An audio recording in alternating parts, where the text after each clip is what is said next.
ایسے جیسے حضور نے خود ان کو اپنے لیے بلایا ہو. سبحان اللہ. وہی مدینہ میں انتقال ہوا مولانا حبیب اللہ صاحب کا، بغیر شادی شدہ ہوئے، بہت جید عالم تھے، دیوبند کے پڑھے ہوئے تھے، فاضل عالم تھے، لیکن یہاں آئے اور مدینے کی محبت انہیں اٹھا کے وہاں لے گئی. میرے محترم دوستو، حجرہ عائشہ جنت، جنت سے بھی اعلیٰ. سبحان اللہ. امی عائشہ کا یہ حجرہ ہمیشہ کے لیے جنت بن گیا. سبحان اللہ. جہاں امی رہیں خدا اس کو جنت بنا دے، تو اس کا مطلب ہے وہ پہلے سے جنت چلا آ رہا تھا. کیوں؟ قرآن میں آتا ہے منہا خلقناکم وفیہا نعیدکم.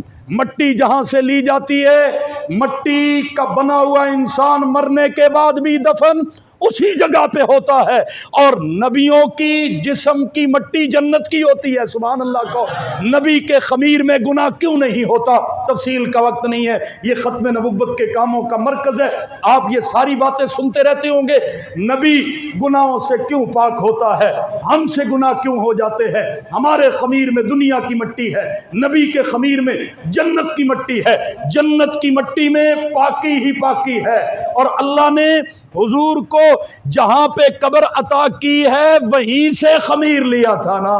پھر وہ بعد میں جنت ہے تو وہ پہلے سے ہی جنت چلی آ رہی تھی، اور امی عائشہ اس جنت میں رہی ہے. سبحان اللہ. کہو ذرا. امی عائشہ اس جنت میں زندہ حالت میں رہی ہے، آقا دو عالم صلی اللہ علیہ وسلم کے ساتھ رہی ہے. میرے محترم دوستو، بزرگ اور بھائیوں، حضرت سیدنا علی المرتضیٰ رضی اللہ تعالی عنہ کی شہادت 21 رمضان المبارک کو ہے. حضرت علی کون ہے؟ سبحان اللہ. حضرت علی المرتضیٰ حضور کے چچا زاد، پہلے بچوں میں مسلمان ہونے والے اسلام کے سپاہی کا نام ہے. سبحان اللہ. کہے ذرا. حضرت علی المرتضیٰ کون ہے؟ علی مجسم ہے علم و عرفاں، وجود فقر و غنا علی ہے، علی بہادر، علی سخی ہے، برادر مصطفیٰ علی ہے. نبی نے کی تربیت علی کی، پھر اپنی بیٹی اسے عطا کی، کیا منتخب جسے نبی نے، وہ گوہر بے بہا علی ہے. غلام ہوں 4 یار کا، مجھے ہے ہر ایک سے محبت، میرا ابو بکر، میرا فاروق، میرا عثمان، میرا علی ہے. یہ دبنے والا، یہ بکنے والا ہے اور کوئی؟ علی تمہارا، علی ہمارا، وہی علی ہے امی جو شیر خدا علی ہے. کیا خیال ہے؟ علی بہادر. ہم کون سے علی کو ماننے والے ہیں؟ حضرت علی نے حضرت ابو بکر کے پیچھے نمازیں پڑھی، حضرت عمر کے پیچھے نمازیں پڑھی، حضرت عثمان کے پیچھے نمازیں پڑھی. 24.5 سال حضرت علی کی نمازیں جنہوں نے حق پہ مانی ہے، اللہ نے ان کو علی والی نمازیں بھی دے دی، علی والا قرآن بھی دے دیا. سبحان اللہ. کو جنہوں نے کہا علی نے ابو بکر کے پیچھے نمازیں منافقت کی پڑھی ہیں، اوپر سے کچھ اندر سے کچھ. جنہوں نے کہا علی نے عمر کے پیچھے نمازیں اوپر سے پڑھی ہے، اندر کی نہیں پڑھی، اللہ نے کہا علی ولی ہے. سبحان اللہ. ولی کا جو دشمن ہوتا ہے اس سے میں خوبیاں چھین لیتا ہوں. علی پہ تم نے لگایا الزام، علی پہ تم نے لگائی تہمت، علی کی نمازوں کو تم نے کہا مشکوک، اللہ نے علی والی نمازوں سے بھی معروم کر دیا اور علی والے قرآن سے بھی معروم کر دیا.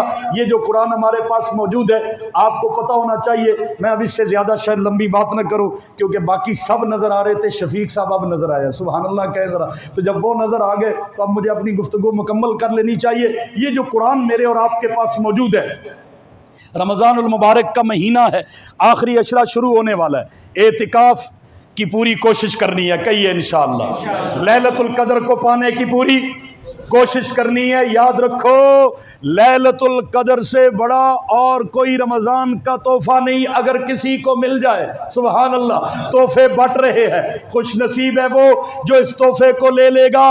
لیلۃ القدر کو لینا ہے. تکمیل قرآن کے پروگرامات ہوں گے، آپ قرآن مجید کے تکمیل کے موقع پہ جائیں گے، دعائیں کریں گے. ایک جملہ اس فقیر کا بھی یاد رکھیے گا، اور میں یہ سارے صحابہ، سارے آل بیت، حضور کی ساری جماعت کی نظر کرنا چاہتا ہوں، اور آپ سچے سچے صحابہ اور آل بیت کے غلاموں کی خدمت میں یہ دل و دماغ کو معطر کرنے کے لیے ایک تحفہ سمجھیے گا. یہ جو قرآن ہمارے پاس موجود ہے، یہ قرآن اللہ نے پڑھ کے بھیجا ہے. اور نیاز مسجد میں اس پہ تقریر ایک اور پہلو پہ کر چکا ہوں، آج وہ پہلو نہیں ہے، آج اور پہلو ہے. سبحان اللہ. کہیں ذرا اس بات کو لیجئے گا ذرا. بھئی اللہ نے قرآن پڑھ کے بھیجا، تقریر کر کے بھیجا، باتیں کر کے بھیجا، خطاب کر کے بھیجا، گفتگو کر کے بھیجا.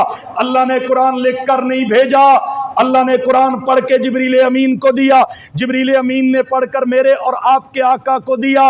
حضور تک قرآن پڑھا ہوا آیا، بولا ہوا آیا، تقریر کی صورت میں، خطاب کی صورت میں، باتوں کی صورت میں حضور تک قرآن کلام کی صورت میں آیا ہے۔ کتاب کی صورت میں حضور تک قرآن نہیں آیا۔ حضور نے قرآن صحابہ کو پڑھایا بھی ہے، صحابہ سے لکھوایا بھی ہے۔ لکھنے والے کون؟ لکھنے والے کون؟ لکھنے والے صحابہ۔ اللہ نے لکھ کر بھیجا ہے، اللہ نے قرآن کو پڑھ کے بھیجا ہے، حضور نے وہ پڑھا ہوا صحابہ کو پڑھایا بھی ہے، صحابہ سے لکھوایا بھی ہے۔ اچھا، قرآن لکھنے والے صحابہ، کلام سے کتاب میں منتقل کرنے والے کون؟ اللہ کیا کہتے ہیں؟ ذالک الکلام لا ریب فیہ، ذالک الکتاب لا ریب فیہ۔ اللہ کہتے ہیں ذالک الکلام لا ریب فیہ کی جگہ پہ ذالک الکتاب لا ریب فیہ، جو کتاب میں بھیج رہا ہوں اس میں کوئی شک نہیں۔ سوال پیدا ہوتا ہے، اللہ جی آپ نے تو کلام بھیجا تھا، آپ نے کہنا تھا ذالک الکلام لا ریب فیہ، آپ نے کہہ دیا ذالک الکتاب لا ریب فیہ۔ اللہ کہتے ہیں تجھے نہیں، مجھے تو پتہ ہے نا، کچھ ایسے بدبخت آئیں گے جو کہیں گے ہم کلام کو تو مانتے ہیں، ابو بکر عمر کی لکھی ہوئی کتاب کو نہیں مانتے۔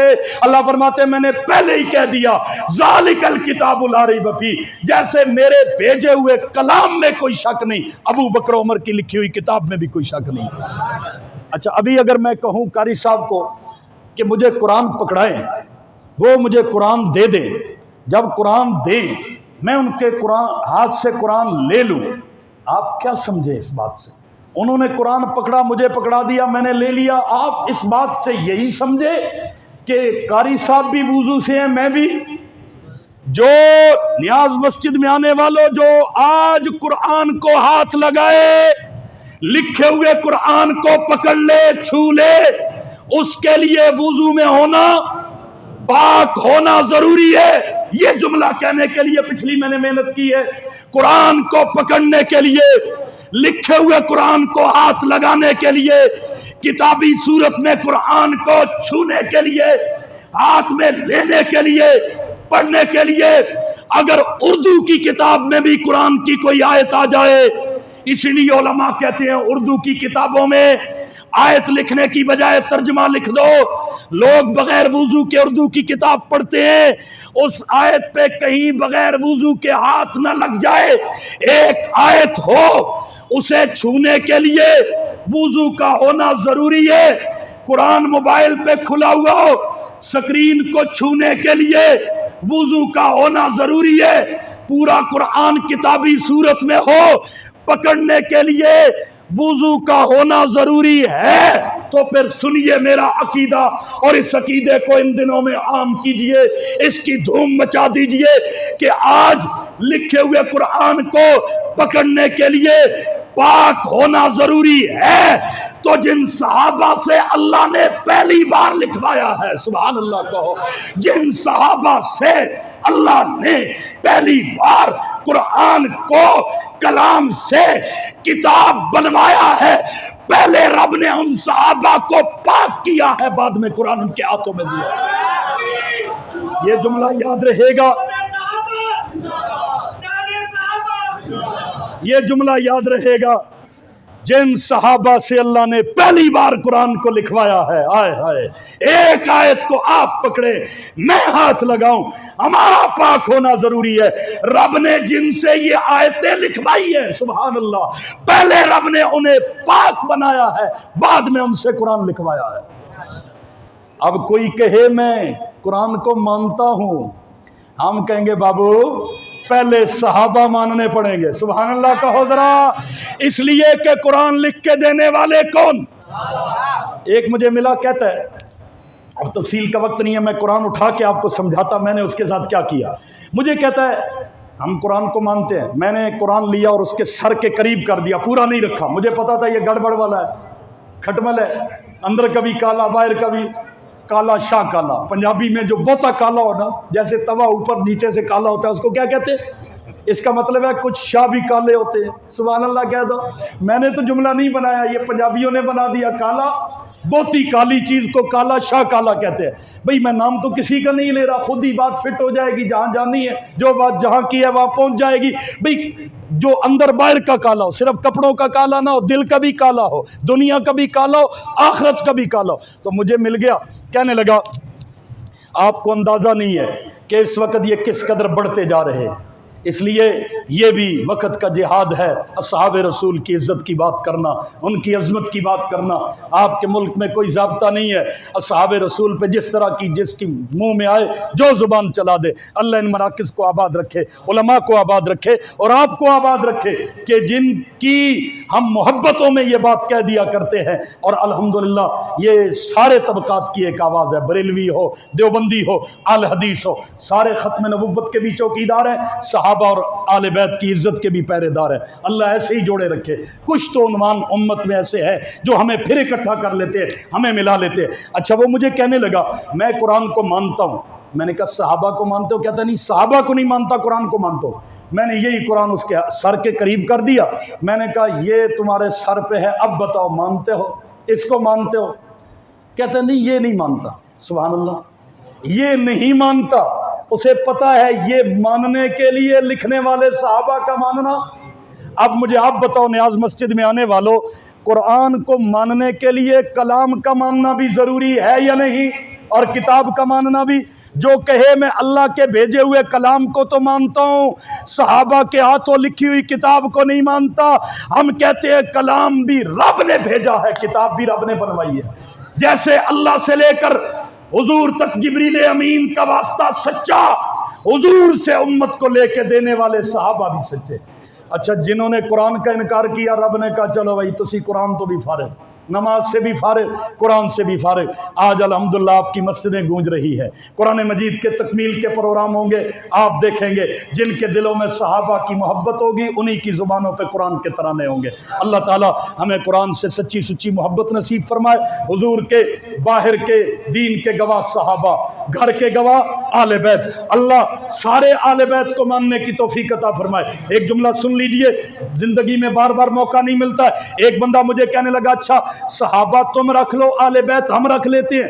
میں نے کہا مدھورے نہیں ہیں، پورے ہیں. صحابہ بھی ہمارے ہیں، آل بیت بھی ہمارے ہیں. وہ کہنے لگا نہیں نہیں صحابہ کی تم بات کرتے رہو، ہم آل بیت کی کرتے ہیں. میں نے کہا میں جمعے کے مجمع میں یہ تحفہ دے کے جاؤں گا انشاءاللہ.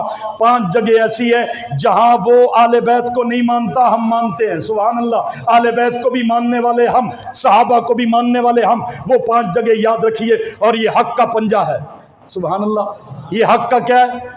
یہ جب بھی آل بیت کا مسئلہ ہے یہ حق کا پنجہ یاد رکھنا ہے. حضور کی بیویوں میں سے، حضور کی ازواج مطہرات میں سے جو ایک کو بھی آل بیت نہ مانے وہ کیسے محب آل بیت ہے؟ میں حضور کی ساری بیویوں کو آل بیت مانتا ہوں. سبحان اللہ کو ایک مقام. دوسرا مقام، حضور کی 4 بیٹیوں میں سے وہ ایک کو آل بیت مانتا ہے، میں 4 بیٹیوں کو آل بیت مانتا ہوں. سبحان اللہ کو. حضور کے بیٹوں میں سے وہ کسی ایک کو بھی آل بیت نہیں مانتا، وہ بچپن میں فوت ہو گئے، اللہ کی مرضی. لیکن ہم حضور کے 3 بیٹوں کو آل بیت مانتے ہیں. 3 مقامات میں نے بتا دیے. ازواج مطہرات میں سے میں ساری ازواج کو آل بیت مانتا ہوں، وہ ایک کو بھی نہیں مانتا. بیٹیوں میں سے میں 4 کو آل بیت مانتا ہوں، وہ صرف ایک کو آل بیت مانتا ہے. بیٹوں میں سے میں 3 کو آل بیت مانتا ہوں، وہ ایک کو بھی آل بیت نہیں مانتا. آگے آئیے، نواسوں میں سے وہ صرف 2 کو آل بیت مانتا ہے، ہم حضور کے سارے نواسوں کو آل بیت مانتے ہیں. سبحان اللہ. آگے چلیے، 5واں مقام، حضور کی نواسیوں میں وہ ایک کو بھی آل بیت نہیں مانتا، ہم حضور کی ساری نواسیوں کو آل بیت مانتے ہیں. تو 5 جگہ پہ وہ نہ مانے ہم مانے تو پھر کون ہوا آل بیت کے ماننے والا؟ ذرا گرج کے کہو. صحابہ بھی ہمارے، آل بیت بھی ہمارے. وسعت دل ہے بہت، وسعت صحرا کم ہے، اس لیے مجھ کو تڑپنے کی تمنا کم ہے. وما علینا الا البلاغ المبین. انوار ختم نبوت ٹرسٹ پاکستان